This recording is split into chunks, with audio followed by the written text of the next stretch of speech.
next. Hope in one hand and hopelessness in the other. Saying, in effect, if you are an alcoholic, you have an obsession that condemns you to drink,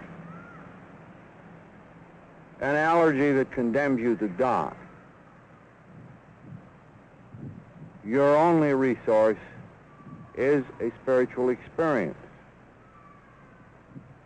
If, then, the doctors were quoted upon the hopelessness of the situation, the God of medicine would in effect say to each newcomer, our resources will not bring you back to life. In short, and paradoxically, the chances of the alcoholic to recover by the spiritual experience means would be just in proportion to his hopelessness. Yes, the secret would be deflation at depth, using the tools given us by science, the compulsion plus the allergy. Then when one alcoholic carried this message to the next, he could reach the newcomer where he lived, even below consciousness. Then bringing about the deflation, he would create a dependence of the newcomer upon his sponsor, upon a group if there were any, and finally upon God. In some such form, the concept of such a possible chain reaction occurred to me. Leaving the hospital shortly afterward, I joined up with the Oxford groups, and along with Ebby and Roland and 2 or 3 other drunks, we began to work with alcoholics. The result was almost nil. In my case, it was absolutely nil, because at that time I was insisting that everybody have a spiritual experience just like mine. I'm afraid that I was preaching, and I was pontificating. I tried dozens of drunks at Towns Hospital, where Silkworth let me talk to them, and scores more we found in a mission connected with Calvary Church, whose rector was Dr. Sam Shoemaker, whose influence was to be so great upon our destiny.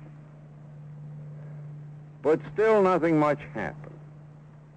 Either the drunks would tap their heads and look the other way, or they might stay sober a matter of weeks or months and then flop dismally.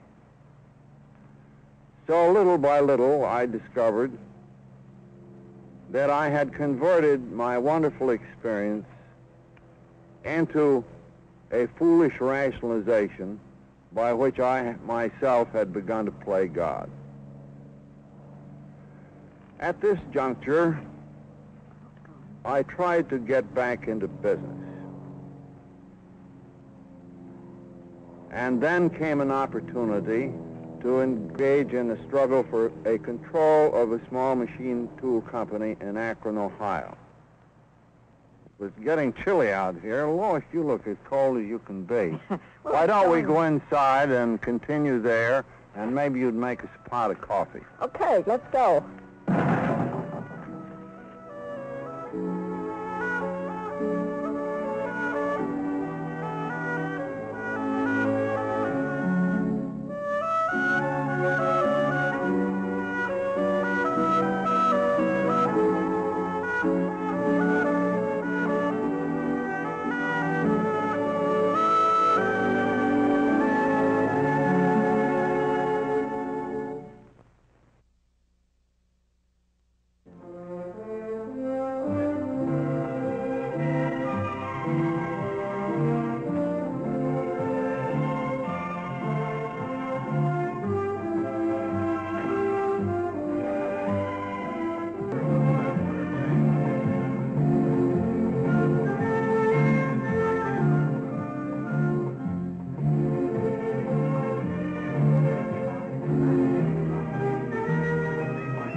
I was on the way to Akron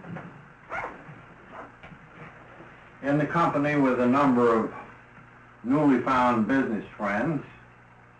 We expected, as I think I said outside, that we would capture a company. Of course, drunk-like, I expected to be the president. Well, what about to work with alcoholics? Oh, well, I would, do it on the side. So bravely we set out. The proxy fight came off. Our side was handsomely licked. All of them went home, but I stayed in the hotel for the simple reason I didn't have the fare and no one offered to give it to me. So here I was on a Saturday afternoon, alone in the Mayflower Hotel at Akron, Ohio.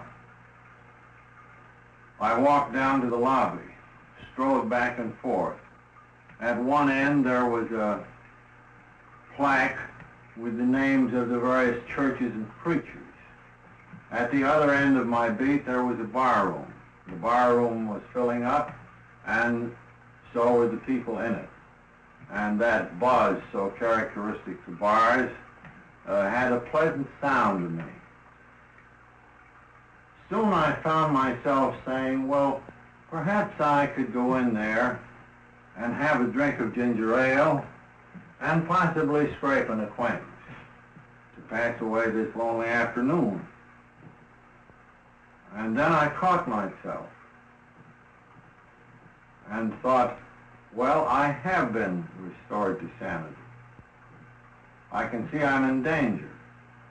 I walked over to the church directory again, thinking, well, now perhaps I had better find an alcoholic